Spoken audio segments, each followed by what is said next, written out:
Hey everyone, कैसे हो आप सभी लोग। आई होप आप सभी बहुत अच्छे होंगे and welcome to CUET PG अड्डा 247।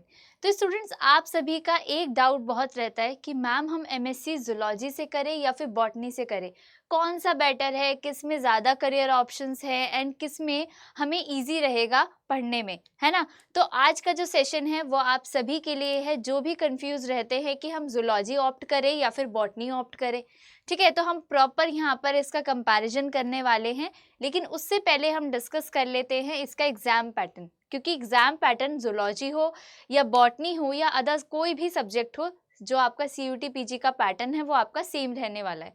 ठीक है, तो अगर हम एग्जाम पैटर्न की बात करते हैं तो आप सभी को पता है कि एक ऑनलाइन मोड का एग्जाम है और ये आपका 75 इसके अंदर क्वेश्चंस होते हैं, +4 इसका करेक्ट आंसर में मिलता है एंड नेगेटिव आपका -1 आपको नेगेटिव मार्किंग में मिलता है कि अगर कोई क्वेश्चन को गलत किया है तो, एंड 0 फॉर अनअटेम्प्ट। ठीक है, अगर आप अटेम्प्ट नहीं करते हैं तो उसका 0 मार्क्स। ठीक है, अब जो है आपकी लैंग्वेज इसके अंदर इंग्लिश और हिंदी दोनों आती है, तो बायलिंगुअल हो गया। ठीक है, तो ये आपका बेसिक से एग्जाम पैटर्न है जो आपको कोई भी एग्जाम देने से पहले उसका एक पैटर्न जरूर पता होना चाहिए। ठीक है, चलो आगे डिस्कस करते हैं अबाउट जूलॉजी।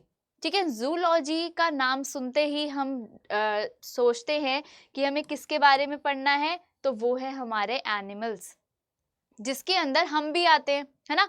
ह्यूमंस बोलो या कोई भी एनिमल बोलो, लिविंग ऑर्गेनिज्म जो भी आपके एनिमल कैटेगरी में आते हैं वो सारे के सारे आप जूलॉजी के अंदर पढ़ते हैं। ठीक है, और उनके बारे में आप उनका बिहेवियर पढ़ते हैं, फिजियोलॉजी पढ़ते हैं और उनका क्लासिफिकेशन पढ़ते हैं, मतलब एवरीथिंग आप उनके बारे में पढ़ते हो कि वो कौन से फाइलम, कौन सी क्लास, किससे बिलोंग करते हैं, उनके कैरेक्टरिस्टिक फीचर्स क्या हैं, उनके अंदर जो स्पेशलाइज्ड आप कुछ भी कैरेक्टर बोल सकते हो उसको हम पढ़ते हैं। उनके अंदर डाइजेशन कैसे होता है, रिप्रोडक्शन कैसे होता है, नर्वस सिस्टम कैसा होता है, एवरीथिंग आप जूलॉजी के अंदर पढ़ते हैं। ठीक है, तो zoology is all about animals. ठीक है, उसके बाद अगर मैं इसके करियर ऑप्शंस की बात करती हूँ तो यहाँ पर आप रिसर्च साइंटिस्ट बन सकते हैं या असिस्टेंट प्रोफेसर। ये किससे कर सकते हैं आप, जब आप CSIR नेट को क्वालिफाई करते हैं तो आप उसमें रिसर्च में भी जा सकते हैं, असिस्टेंट प्रोफेसर की लाइन में भी जा सकते हैं, तो आप कोई भी टीचिंग लाइन के अंदर इसके अंदर जा सकते हैं। ठीक है, वाइल्ड लाइफ बायोलॉजिस्ट हो गया, वर्टिनरी मेडिसिन हो गया, जूलॉजिस्ट, एक्वेरियस्ट,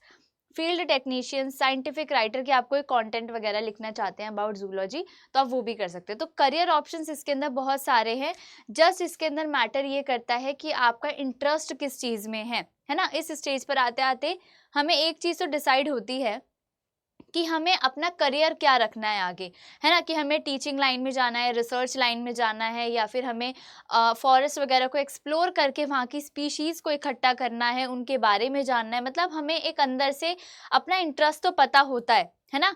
तो हम यहाँ पर जूलॉजी के अंदर ये कर सकते हैं, ये आपके करियर ऑप्शंस है। और इसके बाद जो CUET PG में जूलॉजी में जो सिलेबस आता है वो आप सभी के लिए यहाँ पर है कि cell biology, biochemistry, molecular biology, ecology, evolution, biodiversity conservation, immunology, genetics, biotechnics, vertebrate invertebrate, developmental biology, biostatic, animal physiology, recombinant DNA technology. तो ये सारी की सारी तमाम यूनिट्स आपकी सारी की सारी जूलॉजी की हैं, जिसके अंदर आप सब कुछ अबाउट एनिमल्स पढ़ते हैं, उनके सारे बिहेवियर, फिजियोलॉजी सबके बारे में पढ़ते हैं। ठीक है, अब हम चलते हैं बॉटनी पर।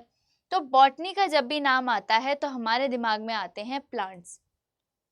ठीक है, तो प्लांट्स के बारे में पढ़ना, उनकी फिजियोलॉजी को पढ़ना, स्ट्रक्चर को पढ़ना, इकोलॉजी को, जेनेटिक्स को, सब कुछ हम यहाँ पर बॉटनी के अंदर पढ़ते हैं अबाउट प्लांट्स। ठीक है, प्लांट्स के बारे में। और इसके अंदर भी आप CSIR नेट को अगर क्वालिफाई करते हो तो आप इसके लाइन के अंदर भी रिसर्च साइंटिस्ट या फिर असिस्टेंट प्रोफेसर बन सकते हो। ठीक है, तो डिपेंड करता है वो आपके मार्क्स आपने किस बेसिस पे क्वालिफाई किए, उस हिसाब से आपको असिस्टेंट प्रोफेसर या रिसर्च वाली लाइन में से आपको ऑप्शन मिलता है। ठीक है, plant biotechnologist, ecologist, plant pathologist, phytochemist हो गया, साइंटिफिक राइटर हो गया, तो ये सब के सब आपके बॉटनी के अंदर आते हैं। ठीक है, तो देखो बॉटनी हो या जूलॉजी हो, दोनों में मैटर ये करता है कि आप किस में इंटरेस्ट रखते हैं। ठीक है, चलो एक बार CUET PG का बॉटनी का भी सिलेबस देख लेते हैं।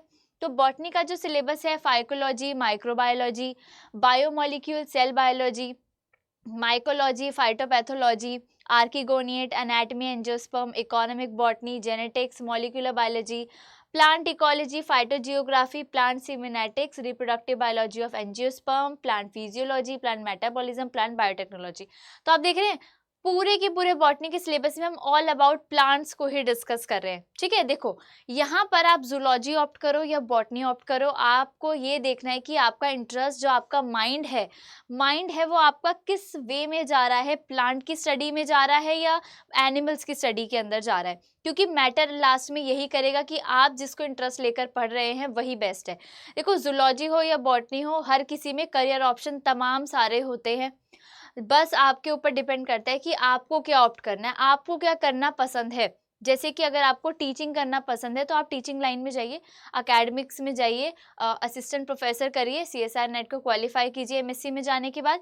तो इस तरीके से आप अपने आप का गोल सेट कर लो कि आपको करना क्या है, एंड देन आफ्टर आप अपना इंटरेस्ट तो जान ही चुके होंगे अब तक कि मुझे जूलॉजी पढ़ने में मज़ा आ रहा है या बॉटनी पढ़ने में मज़ा आ रहा है।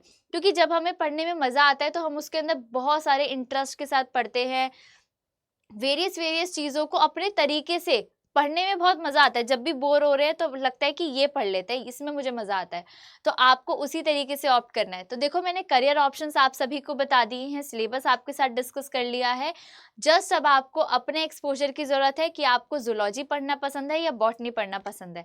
ठीक है, तो आप सभी के लिए जूलॉजी, बॉटनी, लाइसेंस, एवरीथिंग आपके लिए बैचेस भी अवेलेबल है, तो जाइए एनरोल कीजिए। तो एनरोल करने से पहले आप सभी को ये पता होना चाहिए कि आपका इंटरेस्ट क्या है। ठीक है, तो पहले अपना इंटरेस्ट ढूंढिए, फिर एनरोल कीजिए। एंड सीयूटी पीजी में बहुत ज़्यादा टाइम नहीं है, तो जल्दी जल्दी से जाके एनरोल भी करना। And don't forget to apply my coupon code that is AN Live।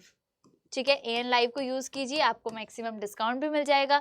And अगर आपको इसकी कोई भी रिलेटेड जूलॉजी, बॉटनी, एवरीथिंग, अगर आपको इसमें कोई भी रिलेटेड कोई भी इशू है तो आप कमेंट सेक्शन में भी ड्रॉप कर सकते हैं। ऑल्सो मैं आपको यहाँ पर अपनी ईमेल आईडी मेंशन कर देती हूँ, आप वहाँ पर मुझे मेल करके भी पर्सनल आप मुझसे गाइडेंस ले सकते हैं। ठीक है, aanchal.garg@247.com। ठीक है, आप इस पे पर्सनली मुझसे मेंटोरशिप ले सकते हैं, क्योंकि अगर आपको कोई भी गाइडेंस की जरूरत है, अभी भी आपका कोई इशू रह गया है तो मैं उसको सॉल्व कर दूंगी। ठीक है, आई होप आप सभी के लिए ये बहुत हेल्पफुल रहा होगा, बिकॉज बच्चों में बहुत कन्फ्यूजन रहता है इस चीज़ का।